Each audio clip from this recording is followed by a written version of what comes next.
All right, guys. Here is the last Gross 2 Pass video for you guys. It should only be about 7 pages of material because from what I've heard from some students is that Dr. Duray stopped your notes at 182. So that's where we're going to go through. We'll finish up going over the highly testable stuff. I'll send out the Kahoot, and then you guys should be good to go. So this is where we left off last time on the top of page 176. We're talking about ectopic pregnancy. This is one that usually shows up on the exam. Development of the fetus at some site other than the uterine cavity. So the most common type, this is usually where a test question can come in at, is tubal ectopic pregnancy, which is development of the fetus within the uterine tube. This can result in rupture of the uterine tube with severe hemorrhage, and it can result from inflammation or blockage of the uterine tube. Risk factors were typically quiz questions, but they could certainly show up on your exam. So things like sexually transmitted diseases, reversal of tube ligation, and endometriosis can all lead to ectopic pregnancy. And then we also have a different kind of ectopic pregnancy called abdominal ectopic pregnancy. That is implantation in the rectouterine pouch. Other types also include mesenteric and cervical, but again, the main takeaway is going to be the most common is tubal ectopic pregnancy. Next, we're talking about the uterus. It's an organ in which the fertilized oocyte normally will become embedded, and fetal development will take place there. Uterus and the vagina together form the birth canal. Let's see. The uterus is variable in shape, size, location, depending on age and number of pregnancies. I just point that out because it's variable. It's one of those things that exists within humans that has variation. Every once in a while, he'll throw on some question about that as, a true or false, something like that. So next we have in nulliparous women, or women with no children who have never been pregnant or given birth. The walls of the uterus are thick and muscular, and the organ is shaped like an inverted pear, right? So this is where this variation is coming in. So in someone who's had no women, never been pregnant, the uterus is thick and it's shaped like a pear. Now, this whole section right here where I have possible fill-in test question, this is usually almost always on there, again, because of the variation. So uterus is normally, this is the normal presentation, both anteverted and anteflexed. Anteversion means the lower end of the uterus forms approximately a right angle with the vagina. Anteflexion is the uterus is bent downward at the junction between its body and cervix. We also have, so again, keep in mind, this is the normal presentation. Then we have retroversion, which is the opposite of anteversion, and the uterus is bent backwards. This is associated with severe menstrual cramps, painful childbirth or labor, and increased risk of uterine prolapse. You got to know retroversion as well. Usually this section, like all of it is testable. You usually see all of it on there. It's just one of those pieces of anatomy within our female population that has a lot of variation. So I would know anteverted, anteflexed is normal. Retroversion would be considered not normal, and it has some, I guess you could say, pathology or side effects that come with that. It's also worth noting that the position of the uterus can change depending on the fullness of bladder on which it rests. So again, uterus, just a lot of variability in where it's located, in its shape, in its size, and it all depends on the age of the woman and number of pregnancies that they've gone through. Next, we have parts. I am not going to hit these parts because this is typically more lab stuff, so I'll save it for you guys to go through if you'd like to. But another part that usually shows up on here is the attachments and peritoneal reflections. Again, this is certainly lab material as well, but it has shown up on the written exam before. So, we have our vesicouterine pouch. This is between the bladder and the uterus. rectouterine pouch, rectum and uterus. And then we have our broad ligament. Is a double layer of peritoneum which extends from the uterus to the lateral walls of the pelvis.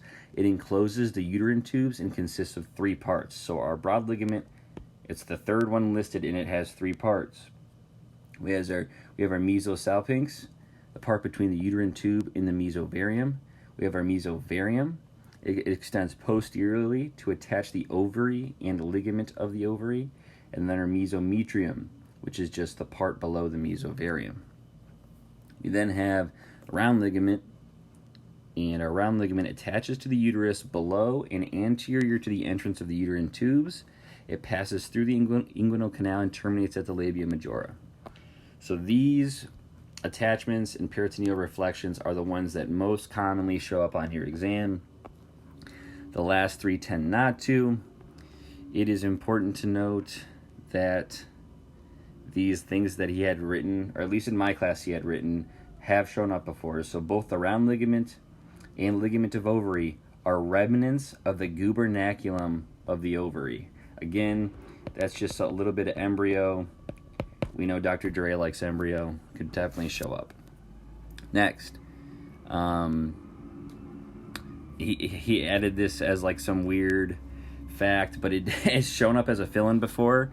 So if a female is undergoing a hysterectomy, one piece of anatomy that could be endangered, could be clipped on accident, is the ureter, which would be bad, as that is what's a big part of our urinary tract and things like that, extending from the kidney down to the bladder. So not something you want to nick, but important to know clinically.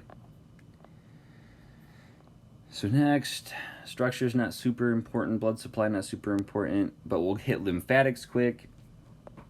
So with lymphatics, lumbar nodes would drain fundus in upper part of the body. External iliac nodes would drain lower part of the body. Internal iliac nodes are associated with the cervix. And it's important to note the main thing here, these internal iliac nodes are the first place cervical cancer will spread to. So first place cervical cancer will spread to, internal iliac nodes.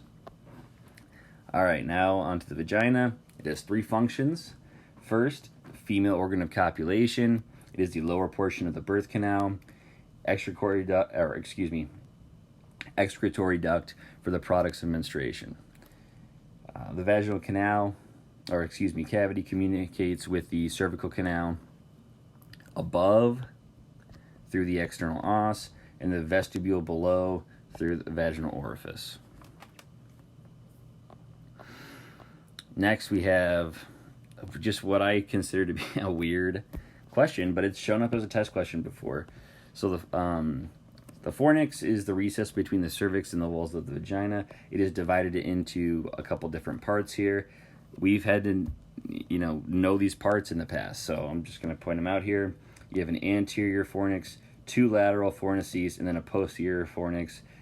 So you got 4 basically subsections of the fornix. So that's really as deep as that question would go, just understanding that there's 4 different parts, an anterior, posterior, and then 2 lateral. Let's see here. Okay, lymphatics of the vagina. Again, internal iliac nodes, remember, that's the first place cervical cancer will spread. And again, cervical in reference to the cervix, not the cervical spine. So the internal iliac nodes, they're going to drain the upper 3/4 of the vagina, and then your superficial inguinal nodes have that lower 1/4. For innervation, we have, we have a pudendal nerve, and that is going to innervate the lowermost part. And then we have our uterovaginal plexus. It's important to note that there is little sensation in the vagina except for the lowermost part. So, pudendal nerve is incredibly important as far as providing that sensory innervation. So make sure you connect those dots there. The lowermost part of the vagina is the most sensitive, and it is because it has innervation from that pudendal nerve. Next, we have rectocele. So rectocele is bulging of the rectum into the posterior wall of the vagina. So recto, right? Recto, we're thinking rectum.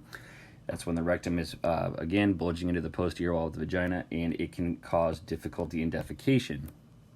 Cystocele is bulging of the bladder into the anterior wall of the vagina. So cystocele is bladder into the anterior wall. Rectocele is rectum into the posterior wall. With cystocele, since the bladder is involved, it creates difficulty in micturition, or going pee. Next, uterine prolapse. This is when the uterus slips down into the vagina and will descend to an abnormally low level in the pelvis. The cervix may protrude externally through the vaginal orifice. Risk factors here: multiple births and a retroverted uterus, like we talked about earlier. Next, we'll start perineum. It is the part of the trunk below the pelvic diaphragm, so below the pelvic diaphragm. It is divided into two triangles by the transverse line, which connect the two ischial tubes, so tuberosities. These triangles include the urogenital triangle. Urogenital is located anteriorly. Then we have our anal triangle, which is located posteriorly. So here is one of our images here. Again, I don't know if you're getting these images on your exams or not, but this was one that he showed that not many people paid attention to. Line drawing. When I took the class, we didn't have any line drawings until the final, and we all missed these line drawings because we didn't expect them to be on there. So just a heads up, if you are having images on this last final, these line drawings can definitely show up. So keep that in mind. For the urogenital triangle, we have a couple boundaries here. Anteriorly, it's bounded by the pubic symphysis. Anterolaterally, it's bounded by the ischiopubic rami. And then posteriorly, it's bounded by the transverse line through ischial tuberosities. A lot of layers here. I wouldn't concern yourself too much about these layers. I would note that the perineal membrane is a boundary between the superficial and deep peritoneal pouches. Here's a decent true or false. The Colles fascia is continuous with the dartos layer of the scrotum and with Scarpa's fascia. That's something we touched on a long time ago, but he's bringing it back in this section. It's shown up as true or false before. Next, just a bunch of not super important stuff. Again, with all these structures, we're more concerned with test images. These images were, again, the ones that really took a toll on my try. None of us really studied them, and these two are on there. So just keep that in mind if he's going to present you with that. And then we'll go through 182. I think this is where you guys stopped. So perineal body is fibromuscular mass, which is located in the center of the peritoneum between the anal canal, bulb of the penis, or vagina. It's an important attachment for a lot of muscles. That's not super important, but it is important to note that the ischio-cavernous muscle, so ischio-cavernous, does not attach to the perineal body. We have a couple different muscles here. So our superficial transverse perineal muscle, again, we're thinking function and nerve here. Perineal branch of the pudendal nerve, it stabilizes the perineal body. Next, we have ischio-cavernous muscle, again, nerve and function. Same innervation as the superficial transverse perineal branch of the pudendal nerve, but the function is it impedes venous return by compressing the crus of the penis or clitoris, thereby maintaining erection. So really just an arousal type of function. Next, bulbospongiosis of the muscle, which is specific to the male. Same innervation, function impedes venous return, thereby maintaining erection. It also constricts the corpus spongiosum to empty the urethra at the end of micturition and during ejaculation. I'm pretty sure that's where you guys stopped on 182, but I'll finish this female portion up. So the female version of the bulbospongiosis muscle, same innervation, but instead of, it's more female-based, obviously, so it's going to constrict the vaginal orifice and maintain erection of the clitoris. But this is, I'm assuming I probably went too far. I don't know if you did any of 182 or not, but I figured I'd knock it out in case you have it. I will upload this one to YouTube, send it out today, and then you guys will get the Kahoot as well. You guys will crush the final. Hopefully everything will be slightly back to normal for next try. If you have any questions, do not hesitate to reach out. As always, it's been a weird try talking to my talking to my iPad, trying to help you guys. So I hope these videos and the materials I've sent out have been of aid to you. And yeah, that's all I got. I hope you guys have a great break. Just take it in as much as possible. I think we all need a break just from this weird time. So again, as always, reach out if you need anything. I hope you guys are doing well, staying safe, staying healthy, and I'm excited to see you guys back on campus. So thanks, and have a great weekend, and crush your finals next week. Thanks, guys.